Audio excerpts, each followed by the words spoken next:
Hey, so I'm aware of how bad the video looked. Yeah, I was using my webcam to record and not my regular camera. Next album rankings, tier list video thing that I do, I'm going to use my regular camera so you don't have to worry about the garbage lighting and me looking like real orange or real faded or whatever. I know, it was bad. I apologize. I'll fix that in the next video.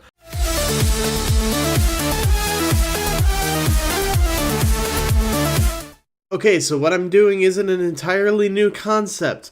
I'm aware that iDubbbz has done it, H3H3 has done it, Jared Dines has even done it. I know it's not a new concept, but I wanted to make one because it's fun, okay? I'm going to be ranking Green Day albums, starting with Kerplunk, and it's only going to be their studio albums. No compilation albums, no live albums, just studio albums. So this excludes 1039 Smoothed Out Slappy Hours, Shenanigans, and International Super Hits. Anything like that. I'm also excluding demo albums like Demolicious, which personally I think is better than the Uno Dos Tre trilogy anyway, but it's not on this tier list. Also, did I say starting with Kerplunk? I meant we're starting with 39 Smooth, obviously. Now, memorable songs from 39 Smooth. Going to Pasalacqua, that's the only one I can think of. I've listened to it a couple of times, but I can't vibe with it. It sounds too bad. Also, this tier list maker doesn't have an E tier, but so I guess I'll just put 39 Smooth in C. Not super memorable, but it's okay for one or two listens. Honestly, the only reasons to listen to Kerplunk are for the original version of Welcome to Paradise and Who Wrote Holden Caulfield, so I'd put it on the same level as 39 Smooth. It's not quite up there, but it's alright for a couple of listens. Now we go on to the heavy hitter, the album that made Green Day a band, right? So now we have Dookie. I'm going to put Dookie on S tier. I don't know why this camera is so dark. So Dookie, as I mentioned, is the album that made Green Day a band. It's got several hits. Welcome to Paradise, When I Come Around, Basket Case, Burnout. Just so many good songs. It's not... you can't go to one Green Day fan and have them say that Dookie is their least favorite album. It's not possible. And if you have... they're lying to you, and you should stop being their friend. Now, Insomniac has a couple of my favorite Green Day songs. Geek Stink Breath, Brain Stew Jaded, and Walking Contradiction. So, I'm going to put it on A tier. It's not quite up there with Dookie, but it's a damn good album. Now, around 1997 is when Green Day was kind of on a decline, and they released Nimrod. Nimrod does have some pretty good songs on it. Of course, the one mega hit from Nimrod is Good Riddance, Time of Your Life. But I also like Hitchin' a Ride, Nice Guys Finish Last, and Redundant. Redundant, not so much as the other two. I also really like Platypus, I Hate You, just because it's such a fun song. Makes you want to punch someone's teeth in. So I'm going to put Nimrod in A tier. Again, not quite up there with Dookie. Actually, I put Nimrod in B tier, because it's not up there with Insomniac, but it's still pretty good. Now, it may be the minority on this one, and no, that's not a pun because this album has the song Minority on it. But I actually really like Warning. Of course, it's got the title track, Warning. It's just a fun acoustic song. But I also like Misery, I like Castaway, I like Waiting, I like Minority, I like Macy's Day Parade. There's so many good songs on this album and it's criminally underrated. So Warning is A tier for me. Now I know that's going to piss some people off, Warning being above Nimrod when Warning was seen as maybe one of the weakest Green Day albums, but eat my ass. And now we hit to the piece de resistance of Green Day, probably their best album, just conceptually, sonically, musically, just... American Idiot is automatically an S tier album. It's the best album they released since Dookie.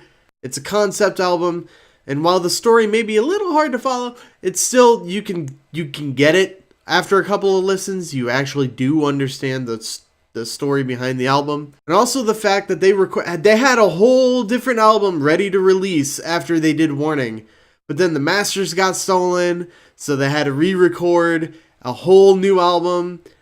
It just the pressure that they were under to make this album as good as it can be after having to scrap a whole album beforehand.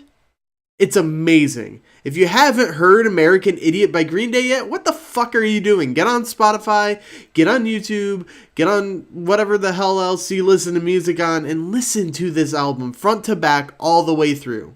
I have to sit at an awkward angle so my camera can actually see me. It's because it's light outside. I need curtains. So after American Idiot was released, we had to wait a whole 5 years for a new Green Day album. That was an actual studio album, not a live album. I know they released Bullet in a Bible, but that's not on the tier list, so shut up. What can you even say about 21st Century Breakdown?